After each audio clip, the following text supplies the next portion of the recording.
We'll get to the Thrillist next hour. Ben Frederickson, good morning this morning.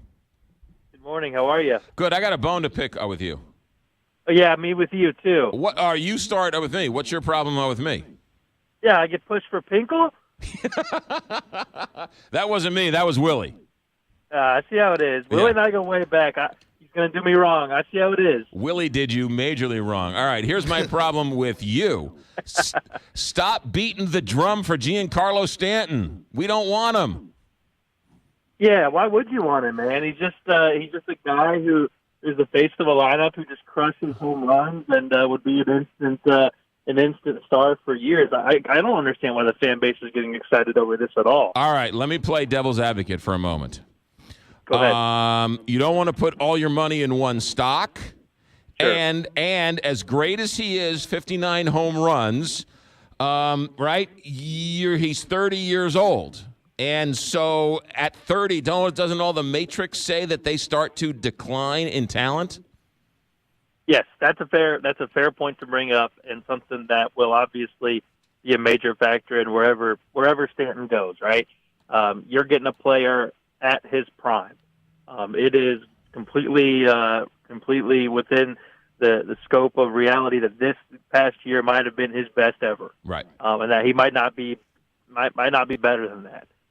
You don't need him to be better than that, but you'd like him to play at that level or close to it for many of the years left on his deal. And any team is going to have reservations about how does he hold up, because he's making a ton of money through 2027, and at some point you're going to be paying for production that's not there. And that's okay. I mean, every contract is like that, but how many years are you going to get before it becomes bad money? You got to get enough to make up for that at the back end. So that's a fair point. All right. On 1 to 10, how hard are the Cardinals going after this?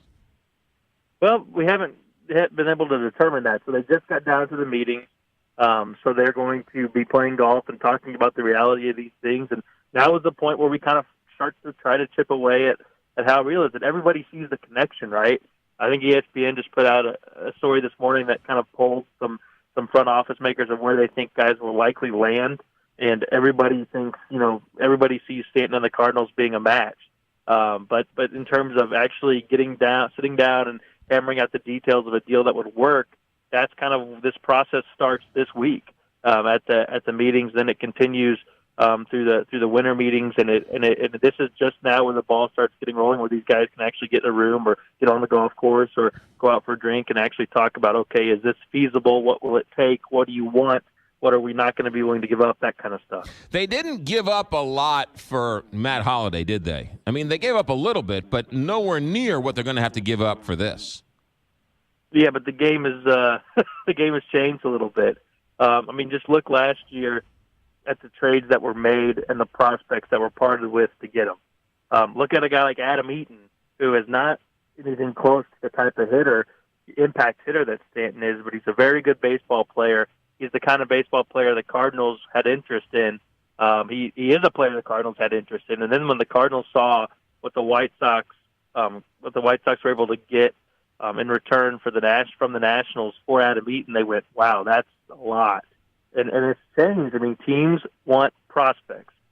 They want guys that are either close to the major league levels, and they want a lot of them.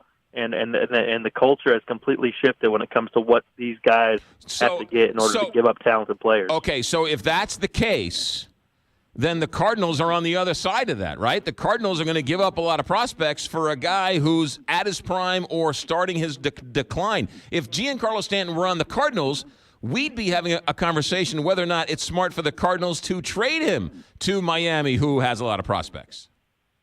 Yeah, but the Cardinals have a lot of prospects. Their farm system has replenished itself. They have a wealth of talented young players, and here's the problem: there's not going to be room for them all at the majors. There's log jams, especially in the outfield, a position that Miami is probably going to have to deal from. So at some point, you can only have too many prospects. You have to kind of streamline things, because having a bunch of prospects that are going to run into a log jam before they get to the majors, that's not good for business. It's nice to have them, but if you can't use them to win games at the major league level in the end, what's the point, right?